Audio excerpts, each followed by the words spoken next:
9. A Tale of Two Starships.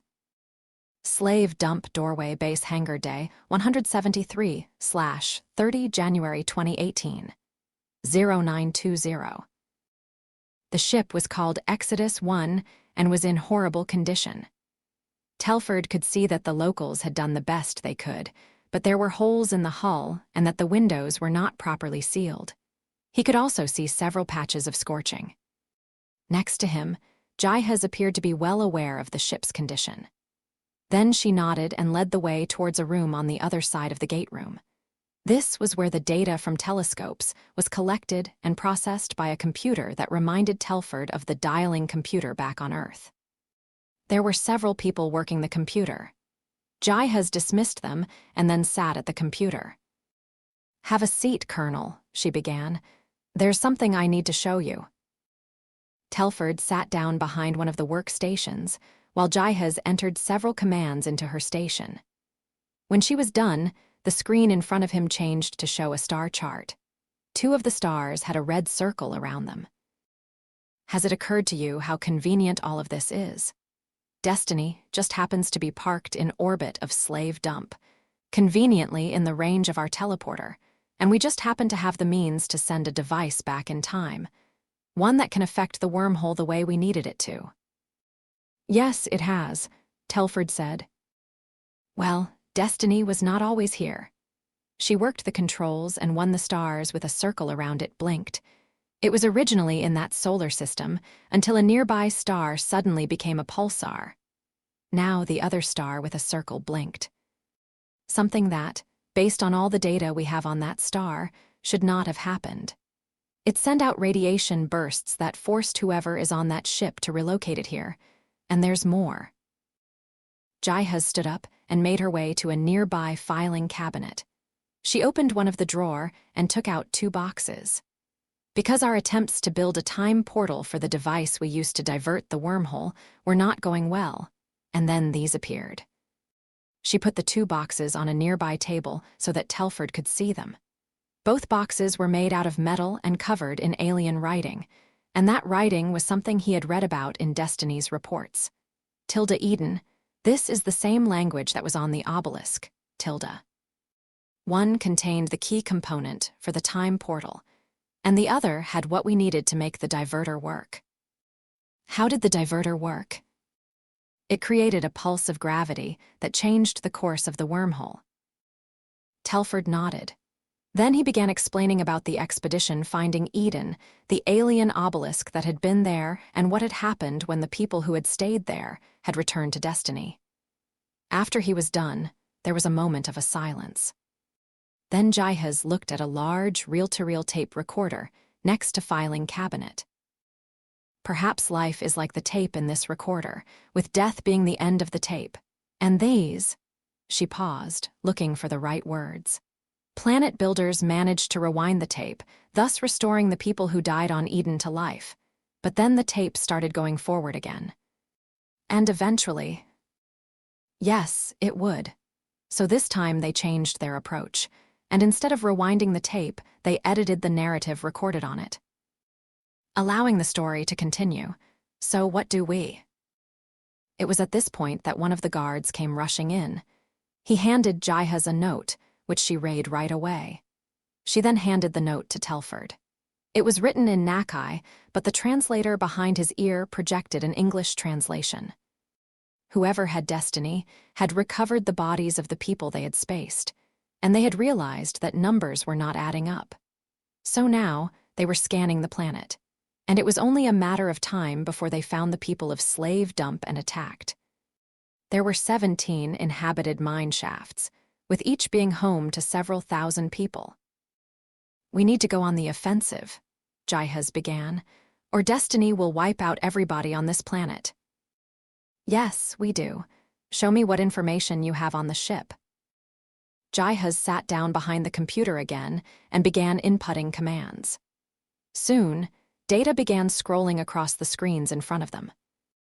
Spira Gate Room Day 174, 12:05. Sinara was the first through the doorway, and found herself facing a species she had never seen before. They were a lot like the Zivolo, but their skin color was different. Tilda, and it comes in different shades. Tilda, besides this, she also noted that they were all wearing the same clothing. Tilda, a uniform. Tilda, the aliens were pointing what looked like projectile weapons at her. Then the guards came through the doorway. They reached for their weapons, but Sonara gave them hand signal not to. The aliens spoke to them, but the translator she had behind her left ear did not work.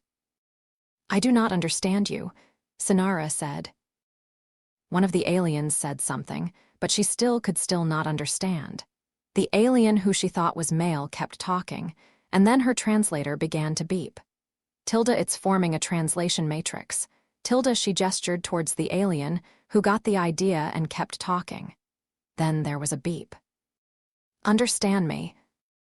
"Yes, I can understand you. Can you understand me?" Now the alien was gesturing. "Do you already have a translation matrix? Is this working? I'm Princess Sonara of the Zivalo Empire." The alien gestured again, so she kept talking. "These are 3 of my palace guards, Hazer, Lexa, and Victor." Now the alien's translator beeped. "And how we got here? Well, it's a long story." The male alien nodded, and the others lowered their weapons. "I am Dr. Nikita Aronov, and this is the Spira. Who are you and why are you here?"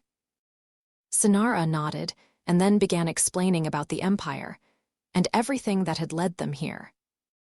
Slave dump doorway, base computer room day, 173, 0935. Valerie Watson was the ranking survivor of the Lucian Alliance force. Of the 31 remaining people, 15 were soldiers and 16 were scientists. The soldiers had been experienced troops, but even they had been very rattled by what had happened. Tilda, if it had not been for these aliens, we would all have been dead. Tilda now, she was being led towards the local Stargate facility. She was being escorted by a local official who took her to the computer room of the small complex. Jihaz and Colonel Telford were waiting there for her. "Captain Watson," Jihaz began, "please sit behind this monitor." "Tilda, something is happening, and it is not good news." Tilda, she sat down behind the monitors while Jihaz pressed a button. There was a pause, and then a scan of destiny appeared. "We have a problem," Telford began. "Whoever has destiny, they have begun scanning the planet. They know we are here, and it's only a matter of time before they attack. Then we need to go on the offensive. That's why I need your help." He hit several buttons, and the screen changed to show red dots all over the ship. "There are over 1,000 people on board that ship, so there is no way that we can secure it, but if we work together, we can give them a major headache." "What do you have in mind?" Telford began inputting commands into the computer and explaining his plan. "Spira Bridge Day 174, 1317.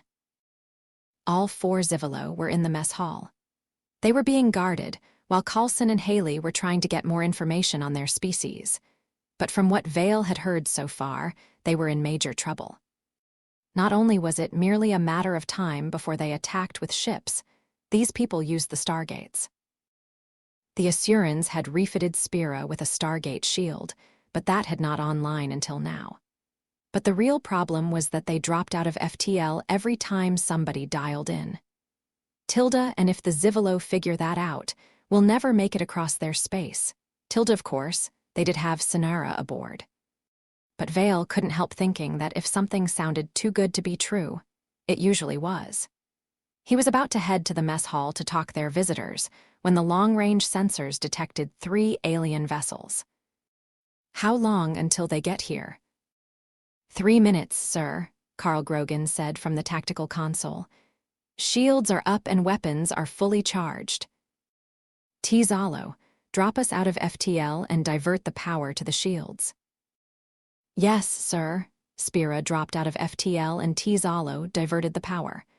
"Power diverted, 40 seconds to intercept." The alarm began blaring, but Grogan quickly silenced it. Then the Zivalo ships came into view.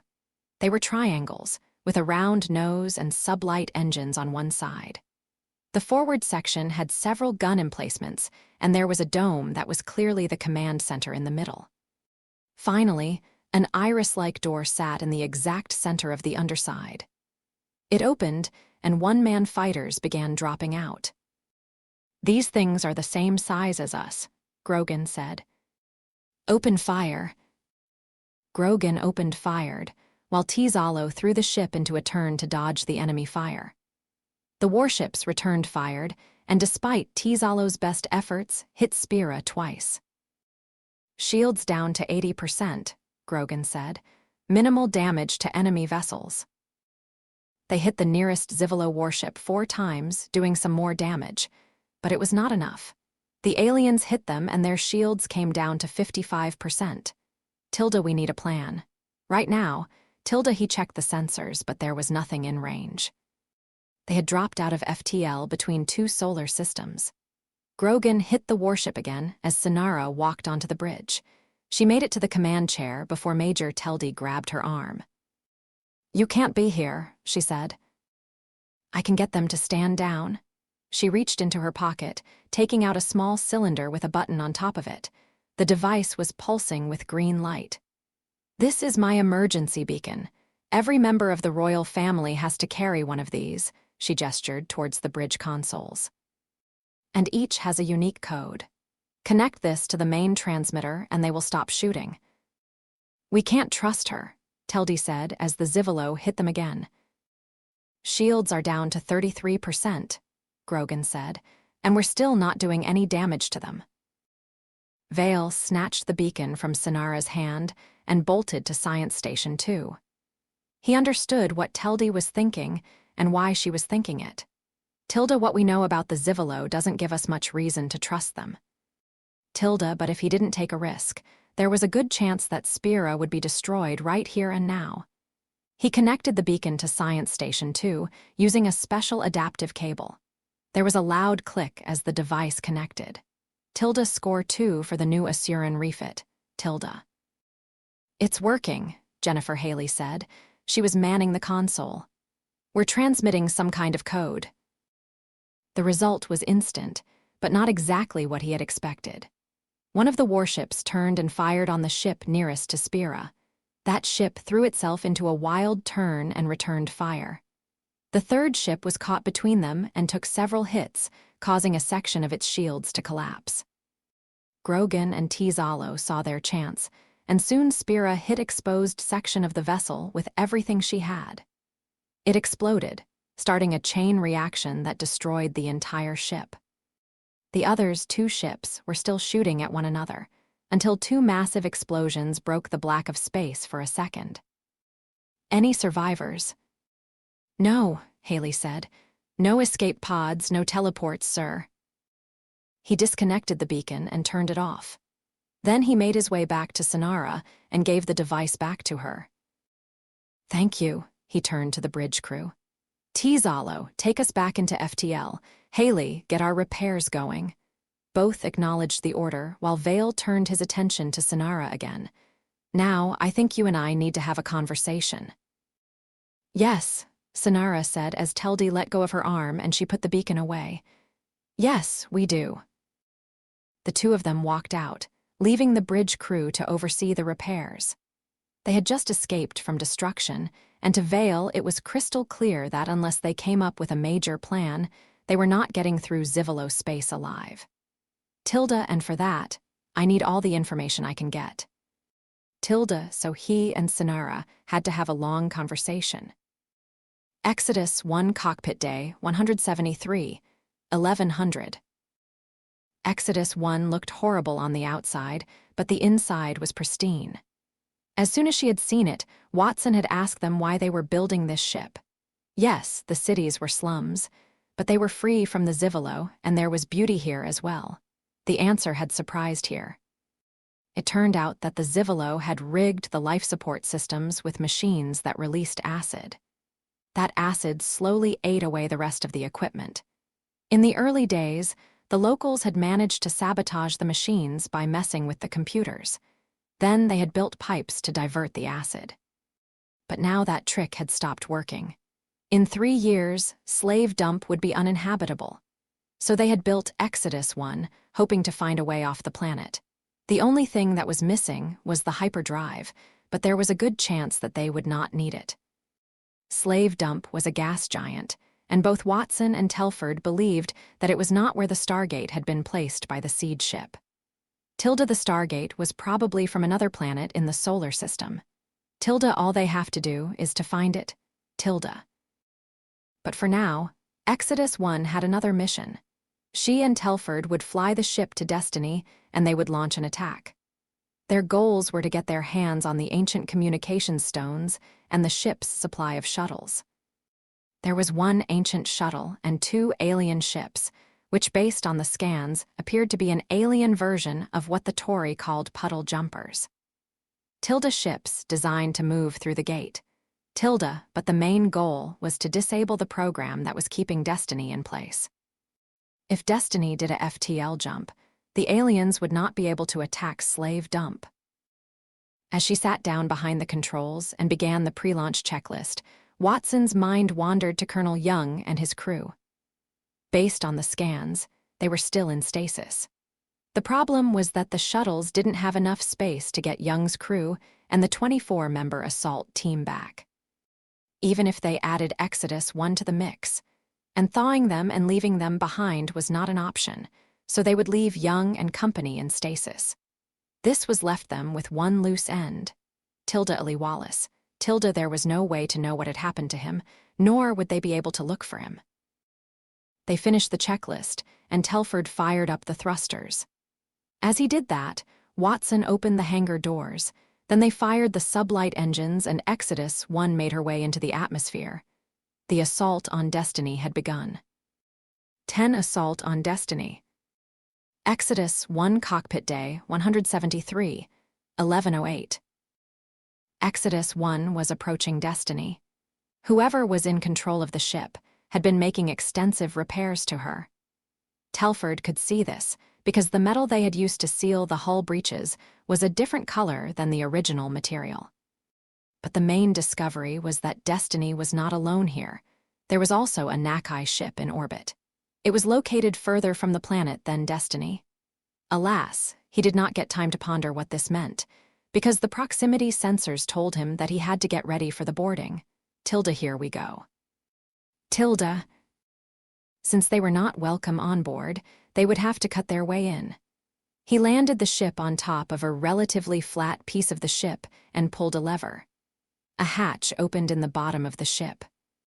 They had picked one of the patches, hoping that the metal was softer than the original ancient stuff. 2 of the Alliance soldiers began cutting through. 30 seconds, people, Watson said. Sergeant Ingram Taylor. Sergeant John Ingram was a member of Telford's team, while Taylor was an Alliance soldier. New plan. There's a Nakai ship out there, so you're going to have to make a detour on the way back. He paused. I want a full scan of that ship. We'll get it, sir. They finished cutting through the hull and began boarding the ship. Ingram and Taylor sat behind the controls. Ingram was rated on F-302s, and Taylor had flown death gliders. They were the closest thing the team had to experienced pilots. Telford gave them a nod before jumping through the hole. He landed and readied his weapon. They were in a corridor, relatively close to the communications room, but it was only a matter of time before the enemy came down on them. Let's go, Telford said. 6 members of the team followed him and Watson, while the rest headed in the direction of the nearest shuttle dock.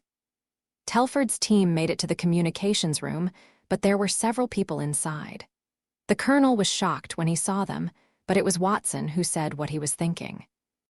Humans, that's impossible.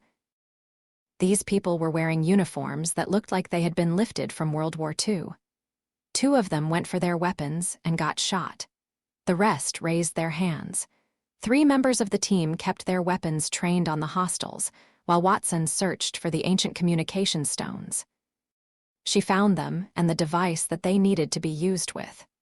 One of her soldiers threw her a backpack, and she put the stones and device in. Then she turned to one of the hostiles. He appeared to be in his 30s, with green eyes and brown hair. Who are you? Where are you from? We, the man swallowed as he got dirty looks from his companions, are the Vicerant. We are from Novus. He looked up, his look now defiant. "And you will all die." "Contact," one of the soldiers yelled. 3 Vicerant soldiers, armed with submachine guns, came around the corner. The rear guard cut down them quite efficiently, but it was a clear sign that the enemy knew that they were here. Watson left the communications room while Telford threw a flashbang into it. He then slammed the button that closed the door.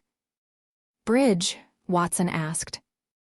"Bridge," Telford said with a nod. The team got moving.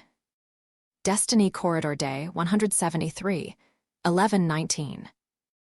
It had been a running firefight all the way to their first target. Captain Laura Cadman had served on Atlantis for several years, so she had seen real/ancient puddle jumpers. And whoever these people were, they had created a crude copy of those ships.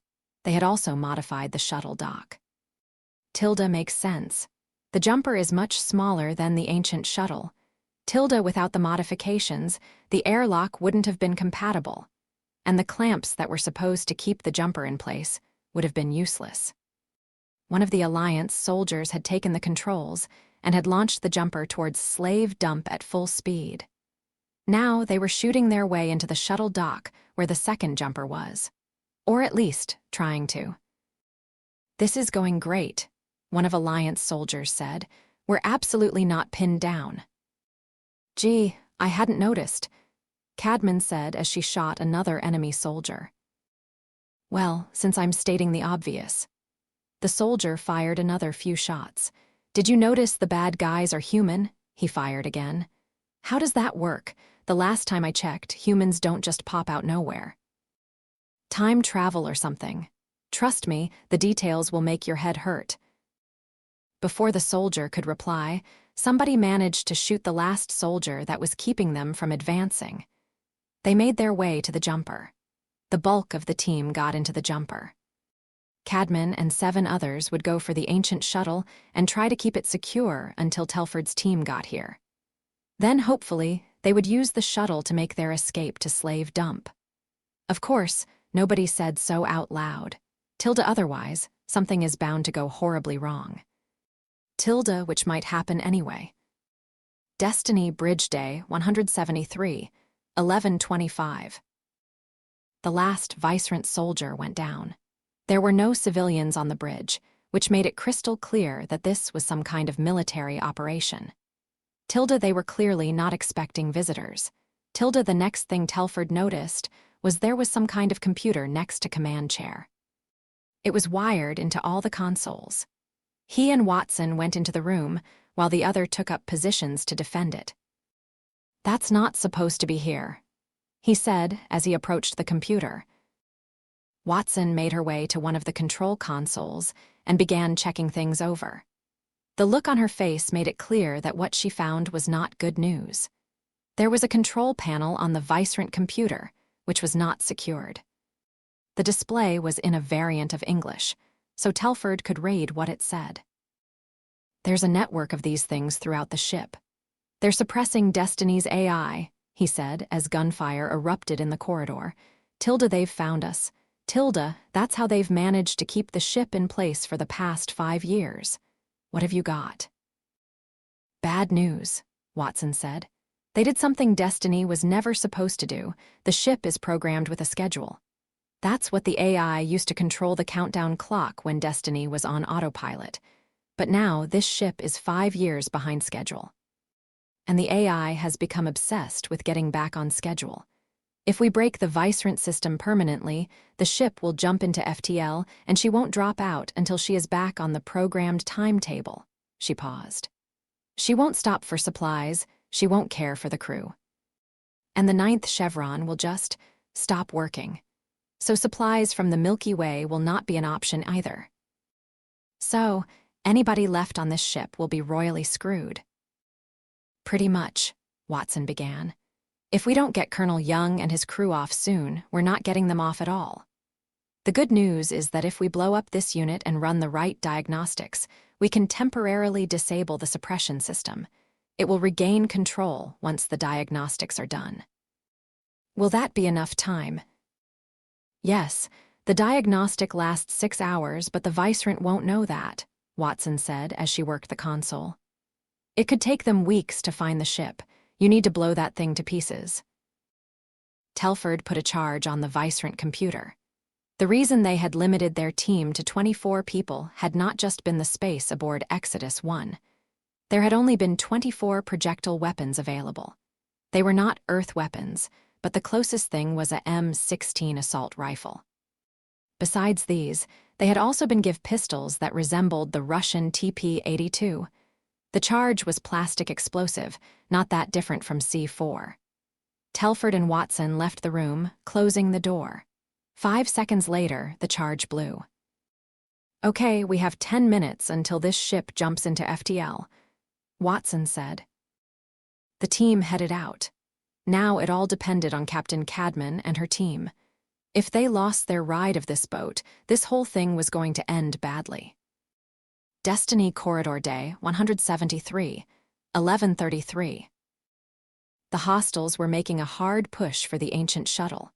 But at least, so far Cadman and her team were holding them off. They had run out of ammo, but there had been plenty of enemy weapons for them to pick up, so they were still in the fight. "Tilda, come on, Colonel. Things are getting sticky down here." Tilda, she had just shot 2 more enemy soldiers when she saw another group rushing towards them. Cadman aimed her weapon and pulled the right. All she got was a click, meaning that the weapon was out of ammo. Tilda, oh crap. Tilda, the soldiers aimed their weapons, but were cut down by weapons fire from some place Cadman couldn't see before they could pull the trigger. Then Telford and his team came around the corner. "Time to go, people." They boarded the ancient shuttle, shooting all the way. By the time Cadman closed the rear hatch, Telford was already behind the controls. Before the hostiles could do anything about it, the shuttle launched. They cleared Destiny, and Telford put the shuttle into a turn so that he could see the ship. He had barely done so when the ship jumped into faster than light. Then he turned ship towards Slave Dump. The assault was over. 11 making plans. Slave Dump Doorway Base. Hangar Bay Day 176/2 February 2018, 13:14. It had been 3 days since the assault on Destiny, and in those 3 days, Telford and his team had been very busy. To begin with, they had been able to contact Earth, and there had been plenty of revelations when they did. The Lucian Alliance had been wiped off the map. Watson and her people had refused to believe this at first, but it had been confirmed by several off-world sources. The next shock had been the near-total destruction of the command ships and Berserker drones. Apparently, only one group of command ships remained, and that was holding position outside the Nakai home galaxy. But the final piece of news had been biggest: the existence of an alpha site for Destiny, which was called Spira. Telford and Cadman had been visiting the ship, getting up to speed on all the discoveries they had made. At the same time, Vale and Haley had been busy learning about Slave Dump and Destiny's current condition. "Tilda, looks like we were not the only ones who were busy," Tilda Vale thought as he walked onto the balcony overseeing Exodus 1. The locals had taken the 2 Vicerant puddle jumpers apart. They had used one of the jumpers' dial-home devices to make their Stargate operational. It turned out that there was only one other Stargate in range, but that was fine with them because they only had one more DHD. Tilda, or, as they call it, operator device. Tilda, so they would only be able to go back and forth to one other planet. As for the rest of jumpers, the components were being used to make improvements to Exodus 1.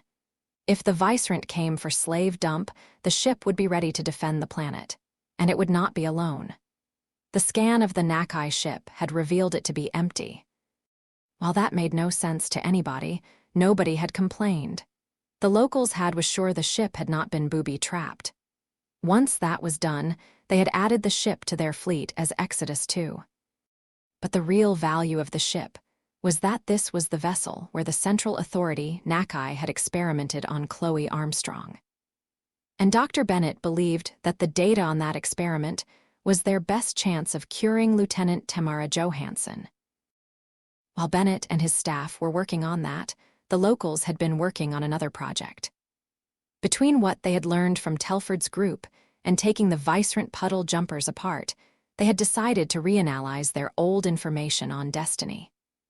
And they had made some discoveries, which was why Jihaz had asked Vale to come the doorway base. Tilda, and then, of course, there is Spira, Tilda.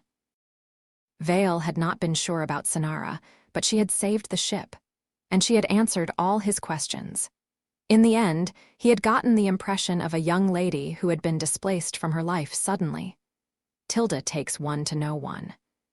Tilda, so Spira had set course for mining planet D7, a world near the edge of Empire. A planet's name began with its purpose, followed by its cluster, and then the number of its Stargate. So Mining Planet was a mining planet in Cluster D, with it being the 7th Stargate in the local network. During the trip, they had repaired the damage from the battle with the warships. They had also made on very hopeful discovery. Spira was actually faster than certain Death-class warships. In fact, her FTL drive was 20% than these vessels. The only reason they had been able to intercept Spira the first time was because they had the element of surprise. But now that had been lost. Levine and his people had been able to keep them from intercepting the ship again. At this moment, they were 3 hours away from D7, with the warship trailing hours behind them. Tilda, and once again, Ajax comes to the rescue, Tilda Vale thought as he made his way to the computer room. One of the features Ajax had added to the design and that Destiny lacked was landing gear. So the plan was to land the ship, something that the warships could not do. And they could not fire on the surface. Because D7's mining operations, the upper atmosphere was loaded with all sorts of chemical junk. If the warships fired, they risked igniting the atmosphere. And if that happened, D7 would become a lifeless chunk of rock. Which was a problem, because it was a key planet to the Empire. There was the risk of getting trapped on the planet. Tilda, but that is a problem from much later. Let's just get there first, Tilda. He nodded at several maintenance workers, who were working on several upgrades to the gate room. Then he reached the computer room, where Jihaz was working the computer. She had a schematic of Destiny on one of the displays. Vale sat in the chairs in front of the computer, while Jihaz hit several keys, and the schematic zoomed in on a section. There was the outline of some kind of device in that section. "So, what am I looking at?" Vale asked. "A scanner," Jihaz said. "A scanner that, according to our scientists, should not be there." "So it's a Vicerant edition," Vale began. "Have you figured out what it does?" "Yes, it is basically a metal detector," she said. "One that appears to be designed to find starships moving at sublight speeds. And then we remembered that Miss Watson said that one of these people said they were from Novus." Telford had briefed the slave dump Senate on several subjects, including Novus. Now, Novus was mostly evacuated by Stargate, but the last group was evacuated by sublight starships. Tilda, yes, that was in Young's reports. Tilda and the people back on Earth confirmed that whoever controlled Destiny is also in control of the command ships outside the Nakai home galaxy. So, what is their plan? Okay, there were 2 countries on the original Novus, but what if there were 4 groups? 2 countries, each with a pro-war and an anti-war factions. There were tensions between the 2 countries because the balance was skewed towards the pro-war sides. But the anti-war factions apparently had just enough influence to keep the war from happening. And then, they discover that a rogue black hole is approaching their solar system, which changes the political landscape towards the anti-war groups. But what happened to the war hogs? You think the 2 groups merged to become the Vicerant? Makes sense. And they have found a new enemy because they don't want any competition for Destiny, so want to take the Nakai out, but they need the resources of Novus for their war. The problem is that if they simply attack, the people will not support them. If, however, the Nakai destroy the sublight transports, then it is suddenly a justified counterattack, and if they have political representant back on Novus, then they can launch a political takeover by demanding early elections. Which, With the numbers of deaths, they will get them. But there is a flaw in their plan. Jai has hit several buttons, and the schematic was replaced by a graph. Because their scanner requires an enormous amount of power to operate, and Destiny is the only ship that can manage to generate that much power, which is why they needed the ship. And it explains why they needed Exodus too. If they are going to frame the Central Authority, they need one of their ships to blow up, so that they can bring back some of the debris as evidence for their claims. So, what do? We need to launch an assault on Destiny and deal with that scanner. If we can retake the ship, the plan will collapse. There's a problem with that. Jai has hit several keys, and the graph was replaced by a star chart. It showed the section of the galaxy that the locals could scan, with a green dot representing Slave Dump and an orange dot marked Destiny. There were also 3 red dots that were moving towards the ancient vessel. Before, we couldn't use the Stargate because ours didn't work, and even if it had, Destiny was too close. Now we can use the gate to get on board and hit them with everything we have. Sounds like maybe we could take the ship. But these 3 dots, she tapped the red dots on the monitor, are Vicerant warships, which I'm guessing are filled with Vicerant troops. Take the ship, possibly. Holding the ship, not going to happen. And as long as the AI suppression system is online, Destiny's FTL will not function. The ship would be a sitting duck. And if we disable the system, Destiny will go into obsessed mode. Anybody left aboard would be left to face a very nasty death. Either by starvation or dehydration, or by the people turning on one another. So we'd have to get Colonel Young and his people off before doing that. Because once the ship enters obsessed mode, it will become a death trap. And we will have no way to get on board, and the Colonel and his people would have no way off. Of course, we could leave them in stasis. For how long? Vale said. They've already been in stasis for much longer than planned, and how do we know that the Vicerant will not execute them in order to free up the stasis pods? So why haven't they executed them yet?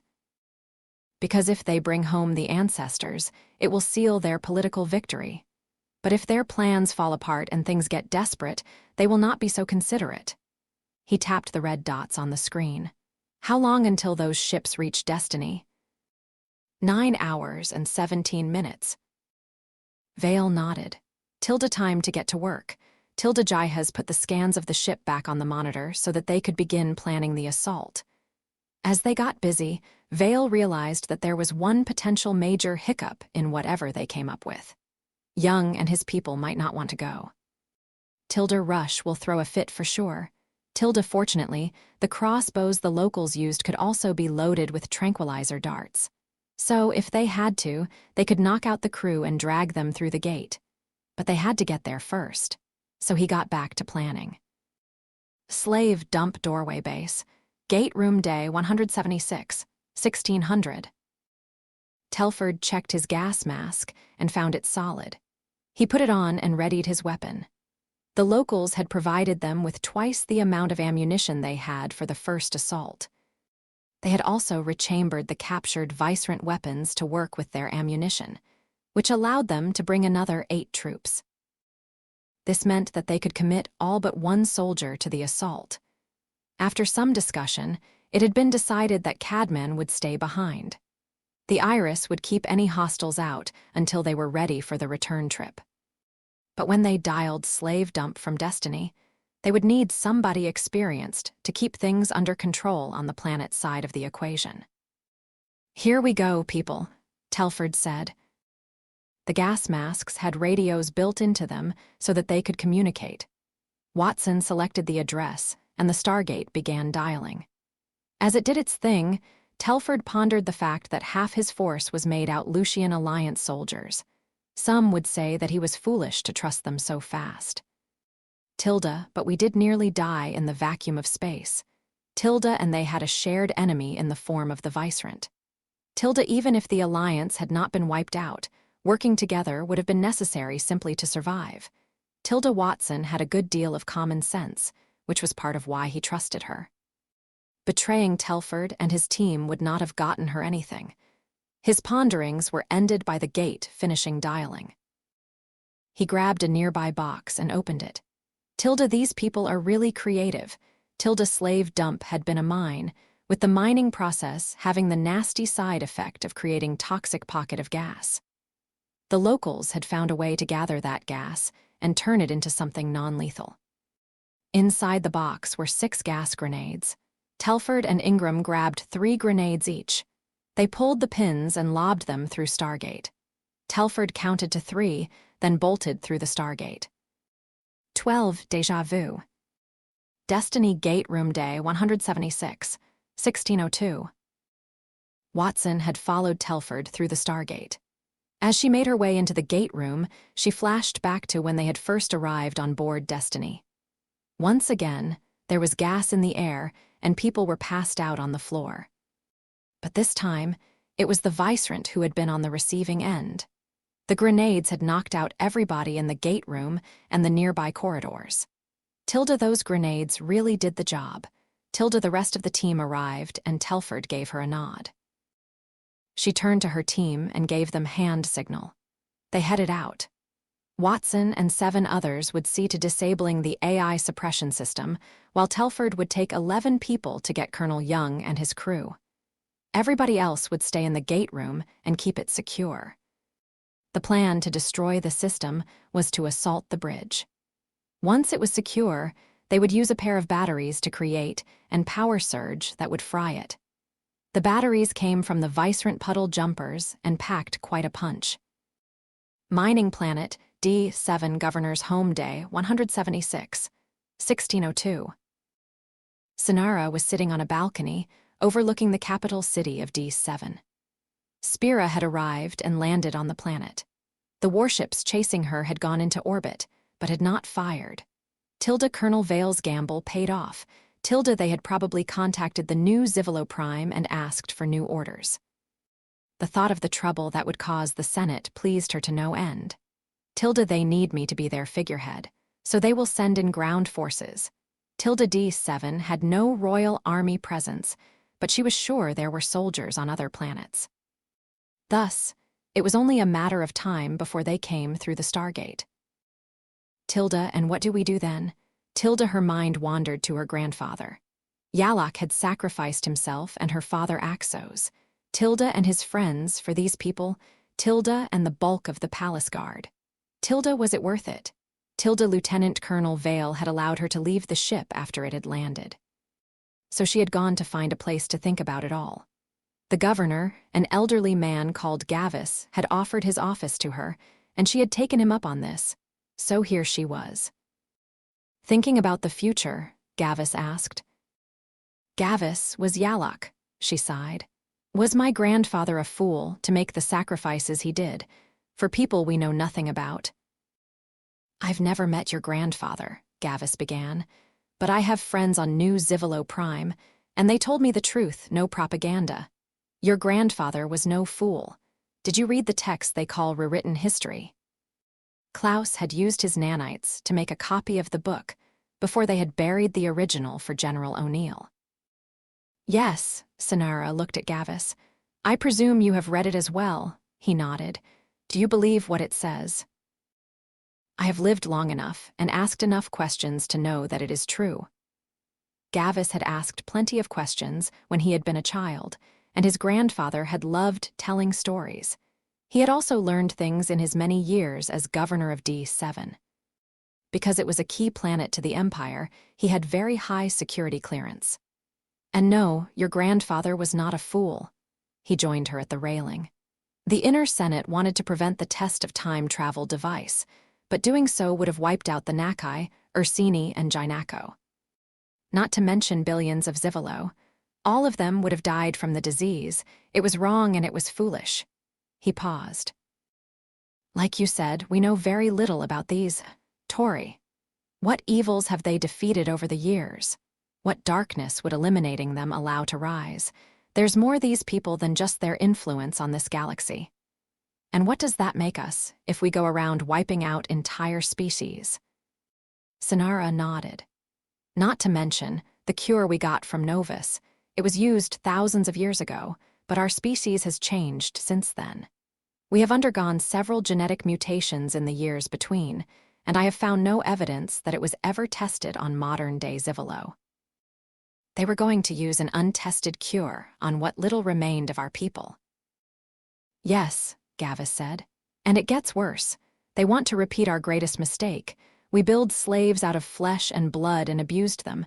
Now they want to introduce robotic slaves into the empire. There have dozens of scientists working on this project. He paused, as if that cannot go wrong.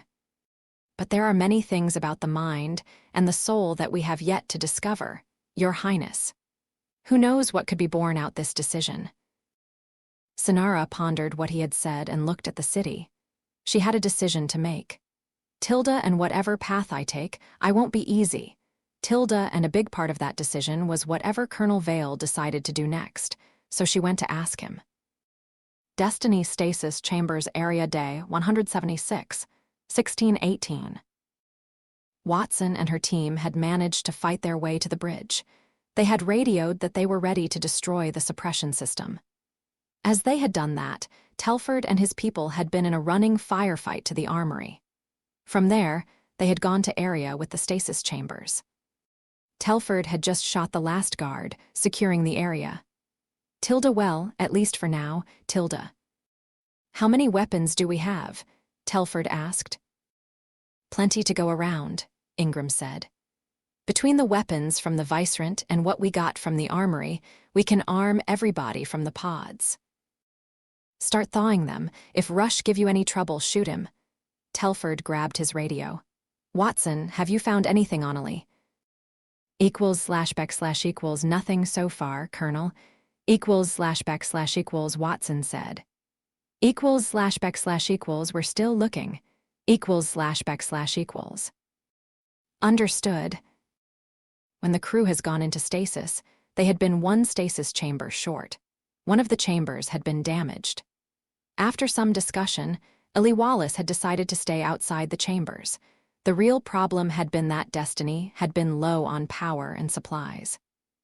And she was about to make a 3-year trip, skipping a considerable chunk of Galaxy Destiny 2, and then making her way across the void to Galaxy Destiny 3. But there was only enough power to keep the life support going for 2 more weeks. If Ellie kept the life support going for long than that, Destiny would not make it to her destination. Tilda, but the ship is here. Tilda and the crew was still alive. So where was Ellie? Had he committed suicide by shutting down the life support, or had he somehow managed to fix the damaged stasis chamber? They had not found any answers during the first assault. So this time around, they had made it one of their goals. Tilda, come on, Ellie. Don't let us down now, Tilda. Destiny Observation Deck 2010 / the day the crew went into stasis. Ellie was standing in the observation deck, watching as Destiny flew in FTL. Colonel Young and Rush had just become the last 2 expedition members to enter stasis. He had 2 weeks to fix the damaged stasis chamber. After that, Tilda, yeah, there's that. Tilda, he had a few ideas on how to repair the chamber, but the real question was where to begin. Tilda, well, getting down there would be a good start. Tilda, Ellie walked out of the observation deck and headed for the area with the stasis chambers.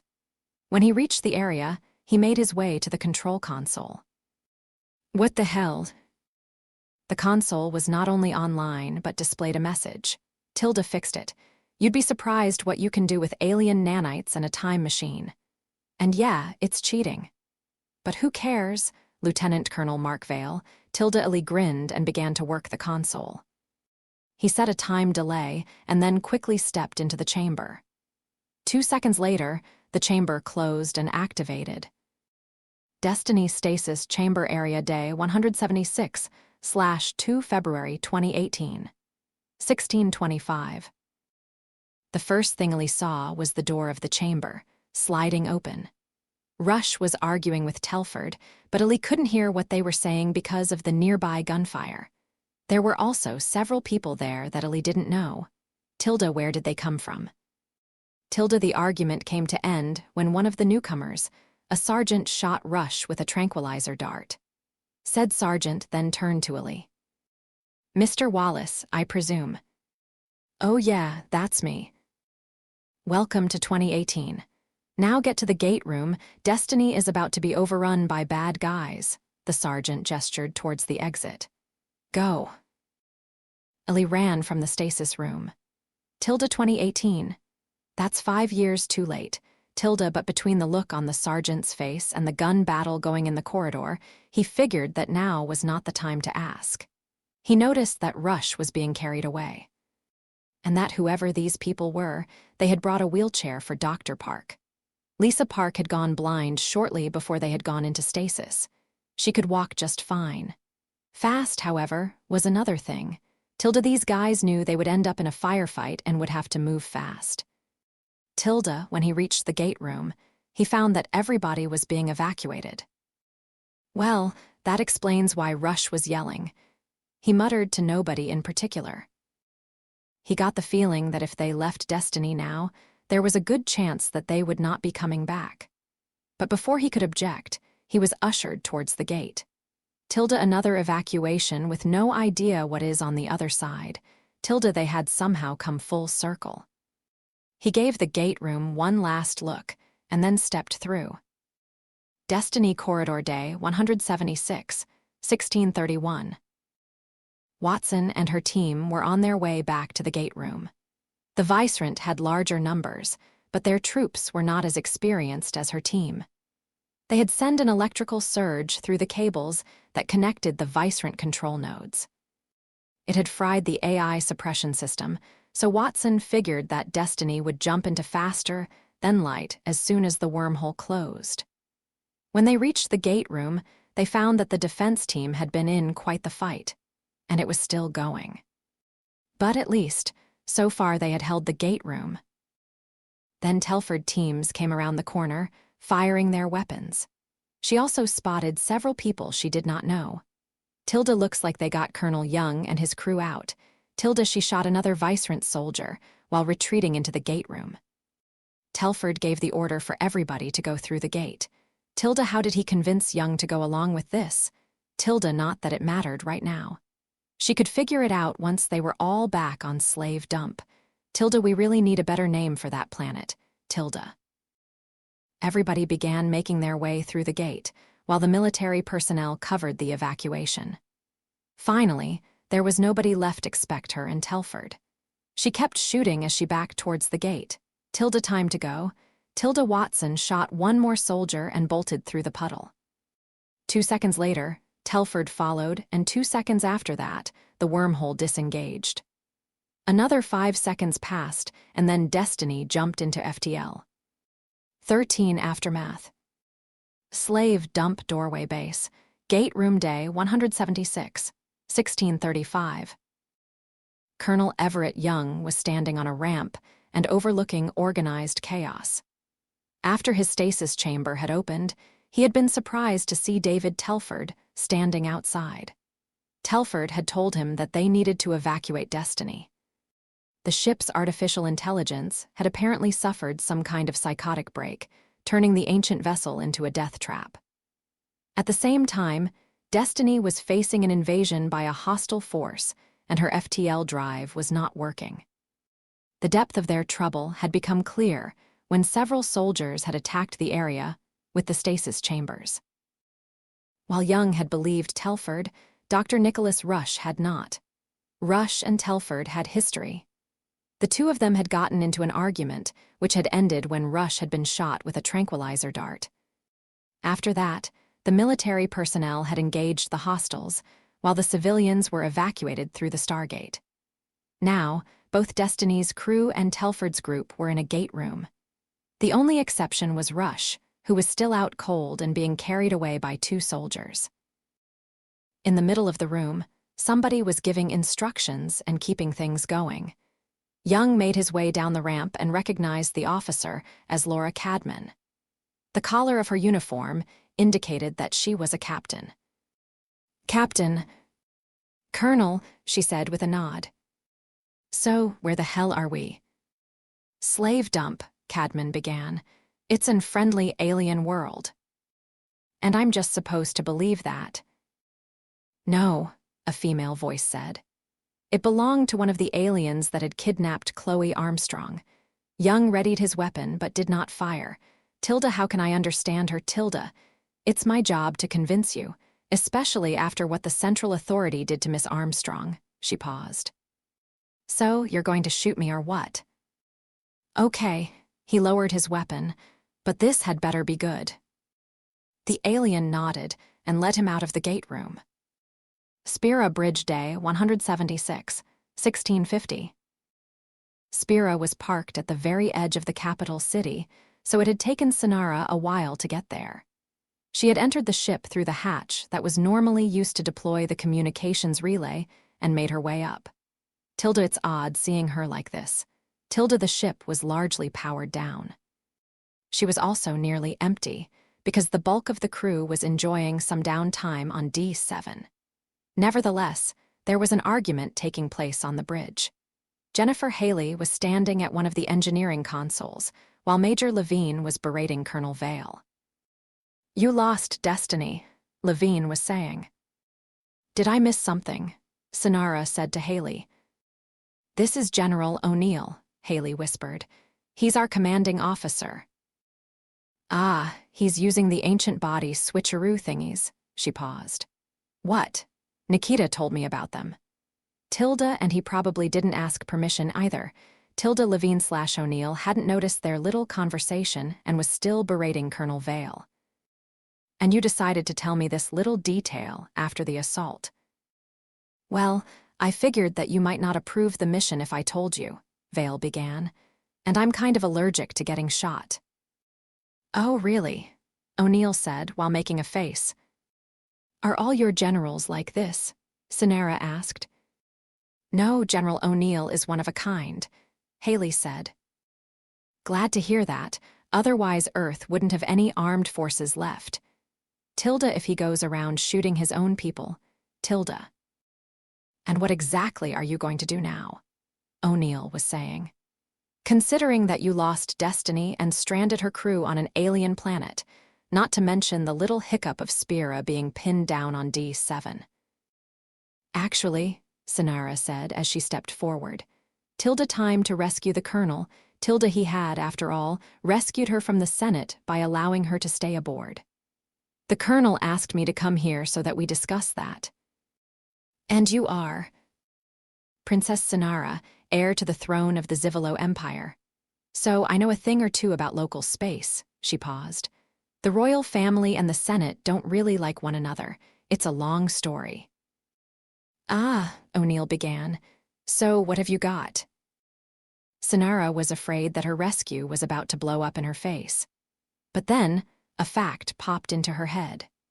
So she nodded and began explaining about the police impound lot and how it was filled with illegal goods from all over the cluster. Including, if they got lucky, a confiscated cloaking device or two. Slave Dump Corridor Day, 176, 1830. Jihaz had finished bringing Colonel Young up to speed on as much as she could, and the colonel was not very happy about their current situation. Tilda, I can't say I blame him. Tilda, had things been the other way around, she would have been furious with Telford.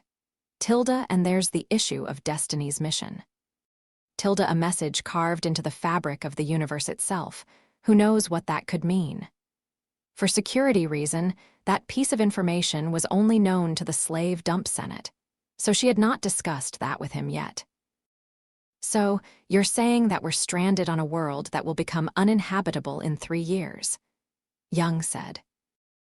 Yes, Jihaz said. But now that the door, Stargate is working, we have options we did not have before.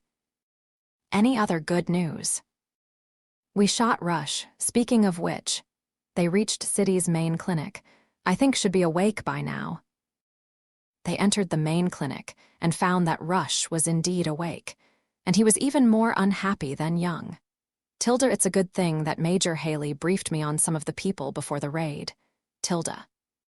You had no right to take us off that ship. We had every right to take you off that ship, Jihaz said. General O'Neill authorized the mission, and even if he had not, we still would have taken you. Our first priority was the safety of the people on that ship. The last bit of her statement made Young smile for some reason. You have no idea what that ships means. Yes, we do. Colonel Telford briefed us on the message in the cosmic background radiation, Jihaz said, and it still wasn't worth it. Staying on Destiny would have been a death sentence. Where would your precious mission have been then, if you were all dead? Well. Rush gave her a frustrated look, but said nothing. Before the conversation could continue, there was an announcement over the city's public announcement system.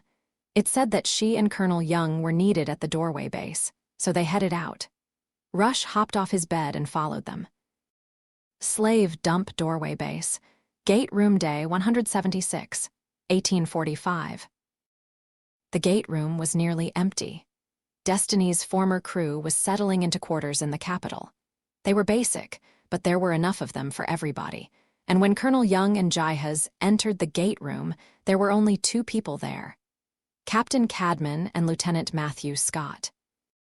Sir, Scott began, there's been a development. We intercepted a distress call from Destiny, Cadman said.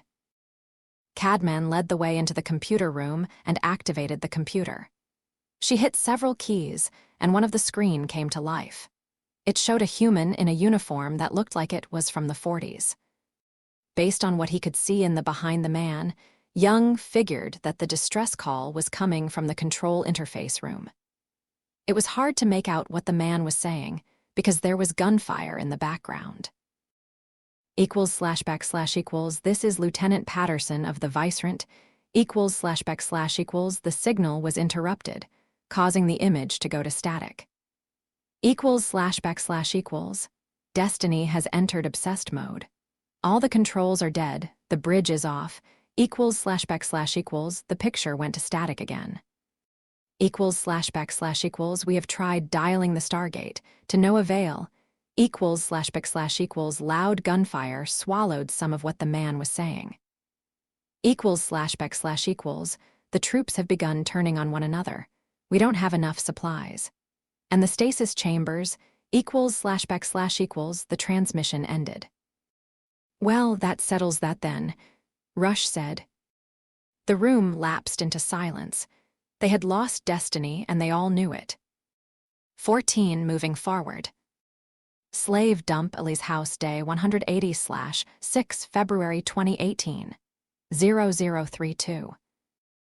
It had been 4 days since slave dump had become their new home. Colonel Young had led a team to the one planet within range of the Stargate. There, they had made a major discovery. They had learned that slave dump was actually called Mining World FR2. The ores and other substances mined there went through the Stargate to Colony World FR1, the only planet within range. FR1 had a small settlement and a factory that turned the materials from FR2 into construction supplies. It was this factory that was the major discovery. The 17 mine shafts on FR2 were open at the top, where a force field kept the atmosphere in. These force fields required the bulk of the available power to function, and even then, they did not keep all of the breathable air.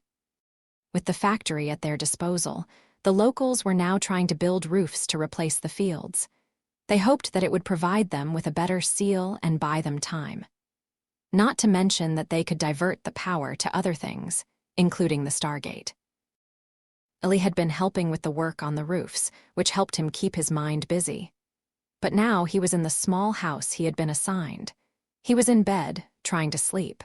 But the memory of Jin kept nagging at him. When they had lost Destiny, they had also lost Jin and Dr. Amanda Perry. Both had been stuck inside the ship's computer, in quarantine. He got up and looked out the window. But instead of his own reflection, he saw Jin. "You left me behind," Jin said. That was when he woke up. He was covered in sweat and breathing fast. Getting up, he made his way to the window. This time, the window was showing his own reflection. Beyond was the capital city. The place was pretty makeshift, but there was something magical about it as well. Tilda, I wish Jin was here. Tilda, and he really wanted to know how his mother was doing. But the chance of him getting to use the stones soon were not looking good. He sighed and made his way back to his bed, trying to get more sleep. Spira Mess Hall Day 180, 0100. Jennifer Haley sat in the mess hall eating a sandwich. Her shift had ended an hour ago, but she had needed to fill in some paperwork. She was alone in the mess hall until Sonara came in. The Zivolo grabbed a sandwich and sat down across from her. Haley had been surprised when she had decided to stay aboard. They had found 3 broken cloaking devices in the police impound lot, along with a map that showed the range of the sensors on every Zivolo planet. The map had been made by smugglers. It had taken a day, but they had managed to Frankenstein together a working cloaking device. The device had only worked for 6.5 hours, but it had been enough. They had left the atmosphere between orbiting warships and then jumped into FTL. Once that was done, it had only been a 5-hour trip out of the sensor range of both D7 and the warships. Now they were using the map to plot a course that kept them out of sight. When they had left, the 3 palace guards had decided to stay behind on D7. But much to everybody's surprise, Sonara had decided to stay on board. "Your Highness." "Sonara, please," she said. "My days as a royal are over." "Jennifer," Haley said. "So, how are you settling in aboard our little ship?" "My quarters are tiny, but it has everything I need. I even managed to do a painting on one of the walls." She paused. "I was studying to become an artist before, happened." Haley nodded, then realized her family was probably a sensitive subject and decided to steer the conversation in another direction. "So, Sonara, why did you decide to stay aboard? You could have gone to hiding on D7. "After what happened to my family," she shook her head.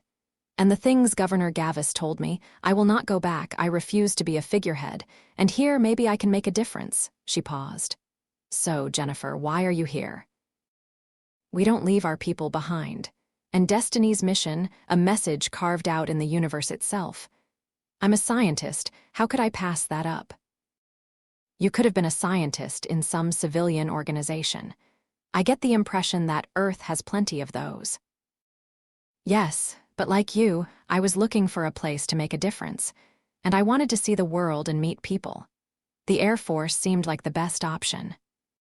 "So, do you think we'll get out of the Empire?" "With the smuggler's map we found in the impound lot, we can stay out of sight for most of the journey. The only part where they will be able to see us is when we cross the last cluster. That will mean flying in plain sight for 3 days." "Well, at least we can outrun the warships. And the closer you get to the edge of the Empire, the less of them there are." She paused. "What about the people on FR2? Is there anything we can do for them?" "The main problem is the acid that is slowly decaying their life support. If we could do something about that, it would be a huge change for them.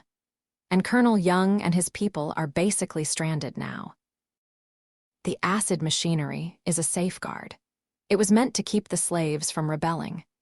The idea was that the slaves would have to surrender, and then the Empire could reclaim the planet and turn the machines off." "How?" "There's a master override code for each planet. The problem is that the codes are stored in the Imperial mainframe, which is in basement of the Senate building in the capital city.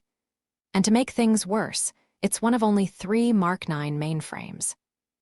Which means you need extremely high security clearances to access the files inside. And hacking your way in is nearly impossible." "Do you have the proper clearance?" "Not anymore. They probably deleted my access codes." "Okay," Haley paused. "Where are the other 2 Mark IX mainframes?" "One is in Imperial Fleet Headquarters, and the other is in Facility Alpha 1. If New Zivolo Prime is ever attacked, Alpha 1 is this huge bunker. It's where the Senate and the royal family would be evacuated to in such a situation. The mainframe there is a backup for both the others." "How secure is Alpha 1?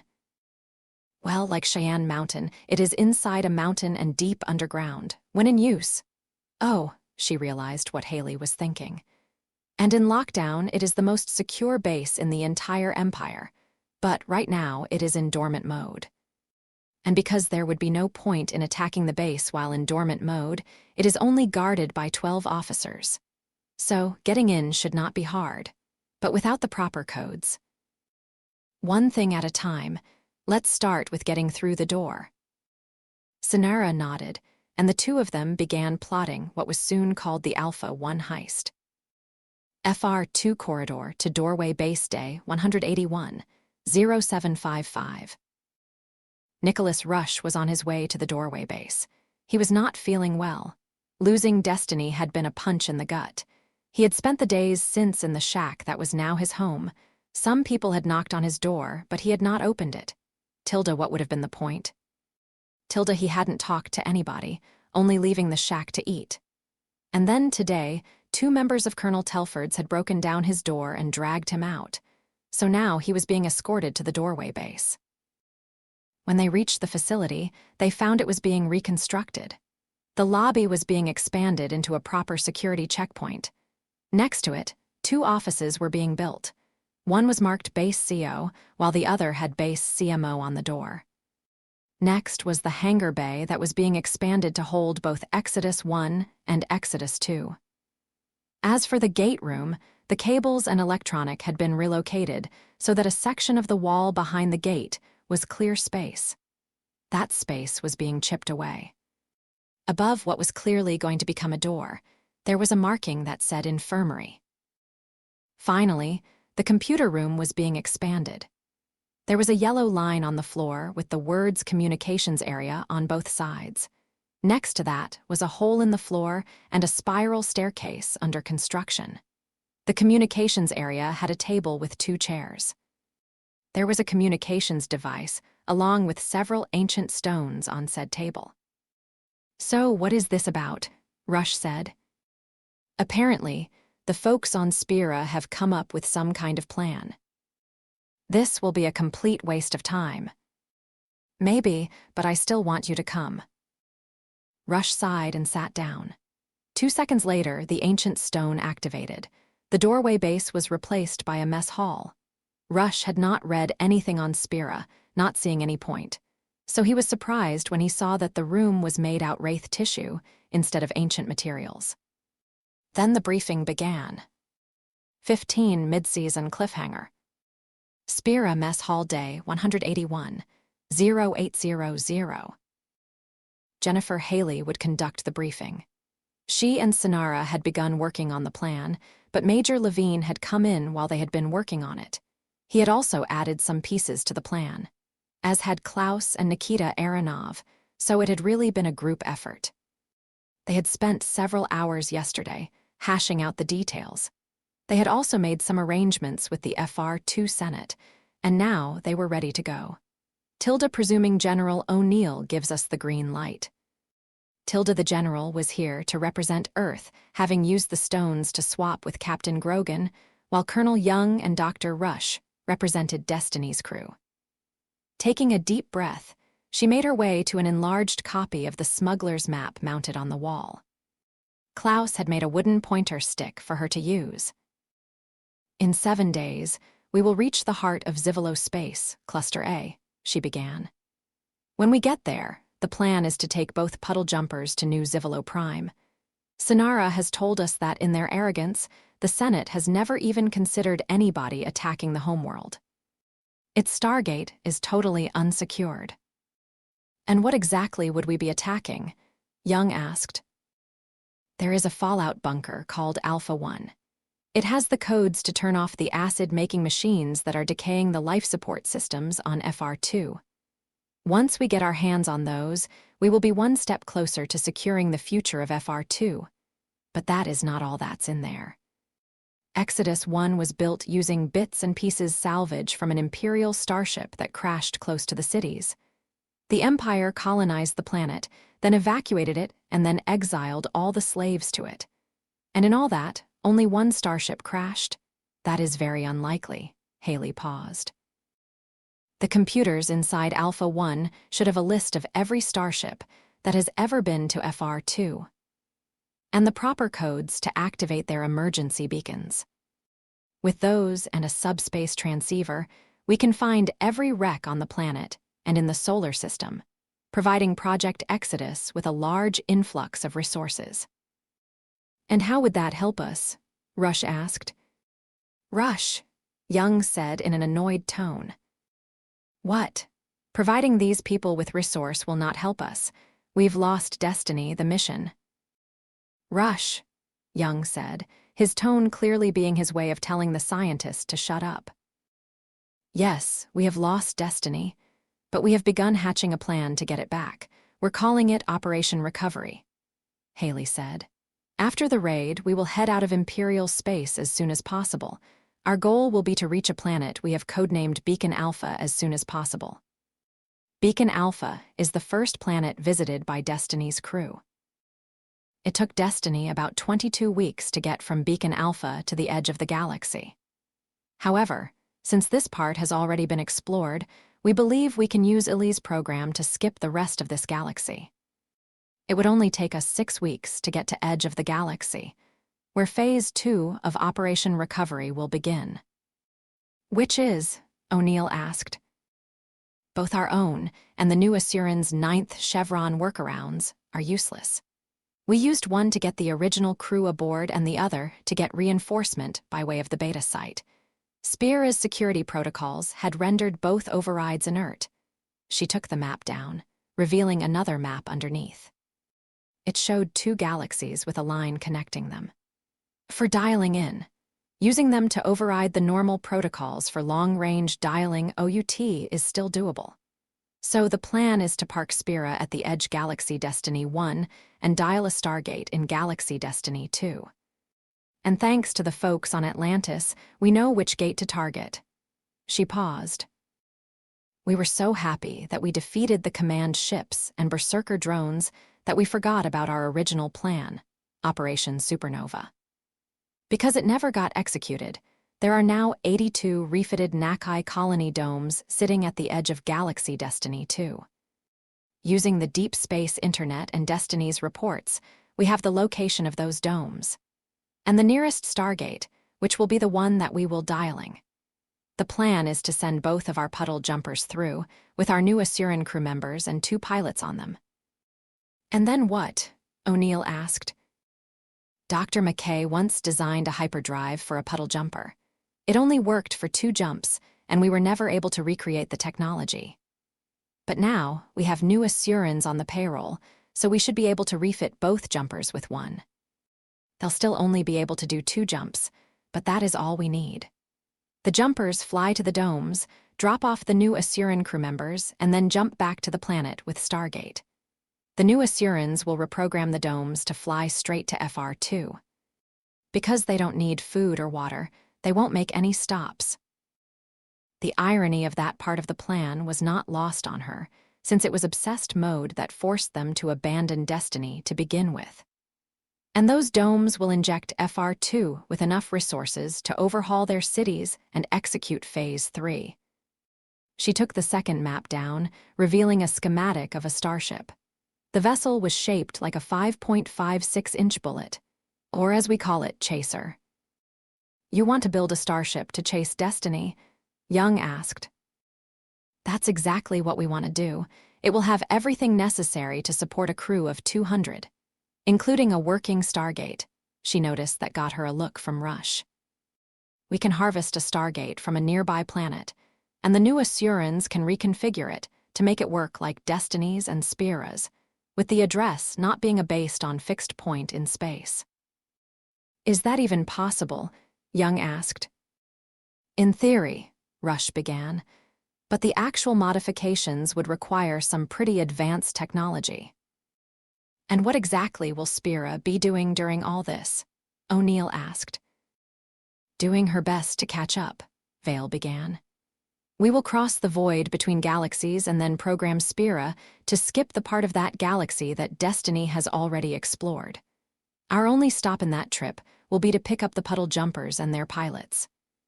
So we'll have to make sure we have plenty of supplies before hitting Beacon Alpha. Speaking of which, what about using the beta site to get us some?" Young said. "Yeah," O'Neill said. "There's a minor hiccup with that." He paused. We finally managed to build a stable power source, but now the blasted thing is almost out of gas. The eggheads say that if we try to dial you directly, we can only dial one more time. And refueling the whole power source would take 5 years. And even then, it would only get us 3 more trips, apparently. That's why we need the Delta site and a Epsilon site. It's the only way to create a reliable supply line, Vale said. We need to bring the people of FR2 into the fold.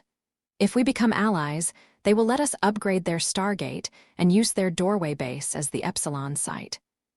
And we can defend them against the Vicerant and help them explore their galaxy.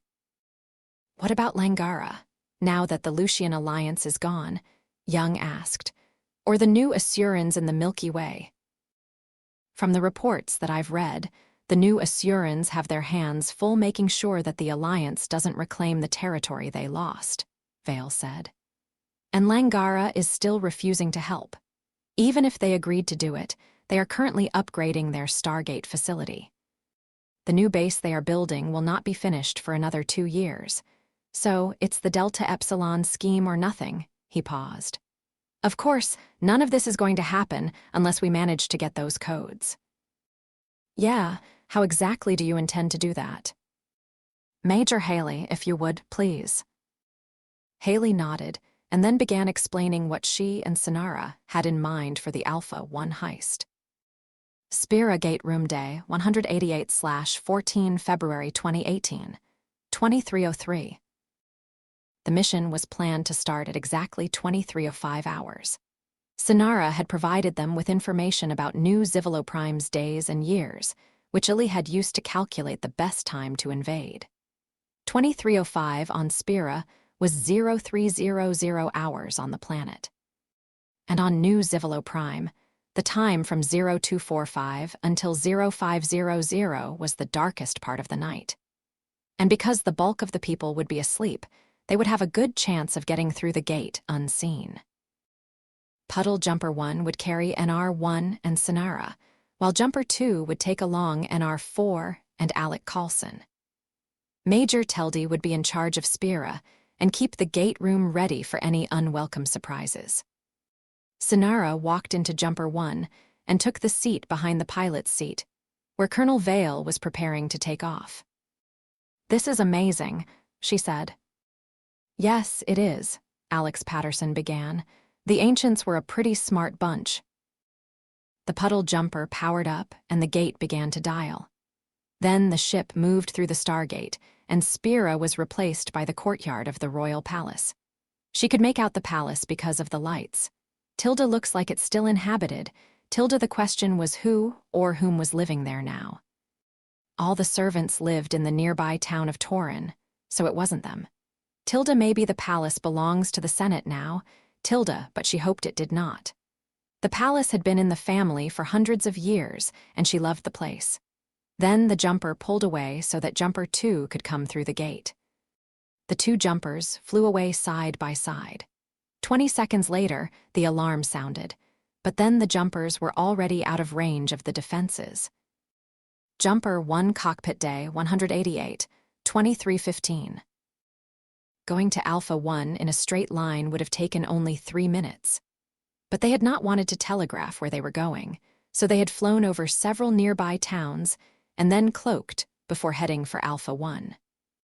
Hopefully, any nearby ground forces would be busy with the sightings, allowing them to take Alpha 1 without having to worry about Imperial reinforcements.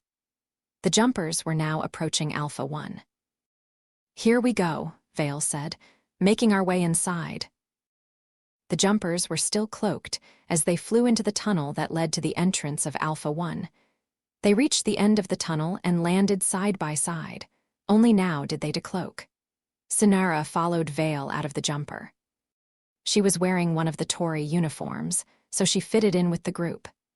They had even provided her with one of their sidearms, a pistol they called a Beretta. They made their way past a thick door, which would secure the base when it was in lockdown. As they passed it, Sonara realized that something was wrong. "Tilda, where are the guards?" Tilda, they had bypassed some of the guards by flying over the fence that surrounded the complex. But there should be 8 more guards at the door, and the fact what they were not there was not a good sign. Then she heard a noise. As Sinara drew her sidearm, dozens of soldiers decloaked and surrounded them. Tilda, okay, this is bad. Tilda and the soldiers were about to fire. Fr. 2 Ellie's house, balcony day 188, 2318. Tears were streaming down Ellie's face. Yesterday, they had completed all the briefings and tours. It meant that everybody was now up to date on everything that had happened since they had entered stasis. And it also meant that they could begin having personal visits using the ancient stones. That was when Ellie had discovered that his mother was no longer alive. And the timing made it extra bitter because she had passed away in December 2017.